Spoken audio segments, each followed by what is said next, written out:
বইমেলার এই চিরচেনা জায়গাটায় আসলাম। আমরা এটাতে খুব খুশি। বই মেলার টানে বাংলা একাডেমির একটা টানে চলে আসছে। মেলাটা নিয়ে তো আসলে সারা পৃথিবী, ইনফ্যাক্ট বাংলাদেশ সহ সবাই একটু উৎকণ্ঠায় ছিল, একটু অনিশ্চিত ছিল যে নির্বাচন, রোজা, সরকার পরিবর্তন।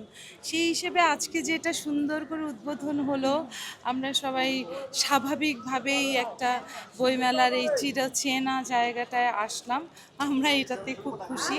এবং আজকের মাননীয় প্রধানমন্ত্রী যেমন করে বক্তব্যটা দিলেন, নতুনত্বের একটা ধারণা দিলেন, আন্তর্জাতিক পর্যায়ে এই বইমেলাটাকে নিয়ে যাওয়ার একটা প্ল্যান করলেন, এটা আমাদের জন্য ভীষণ নতুন এবং আশা ব্যঞ্জক।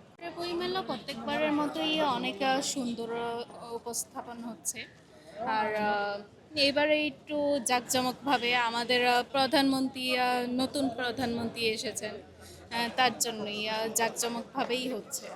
ভীষণ ভালো লাগলো এবং বহুমাত্রিক যে বহুমাত্রিক বাংলাদেশ এই কনসেপ্টটা আমার ভীষণ ভালো লাগে। ডিফারেন্ট দেখতে পাচ্ছি অনেক। 1 তারিখ থেকে শুরু হয়নি এক এটা, তারিখ থেকে- ও আজকে হ্যাঁ, হ্যাঁ, 25 তারিখ থেকে শুরু এক হলো। তারিখ থেকে শুরু হয়নি, 25 তারিখে শুরু হলো।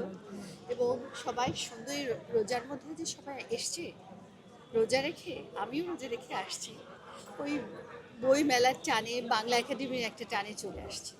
এবারে অনেক ভালো লাগতেছে, কারণ বিগত বছরগুলোতে এত সম্মুখ দেখি নাই, এবারে যে সম্মুখ দেখতেছি আমরা। আর সাইনা বুক স্টলে বাবুদের এবং নিজেদের বইগুলো ফ্রি পাচ্ছে। আপনাদের যারা লাগবে এরা এসে নিয়ে যেতে পারেন। Thank you.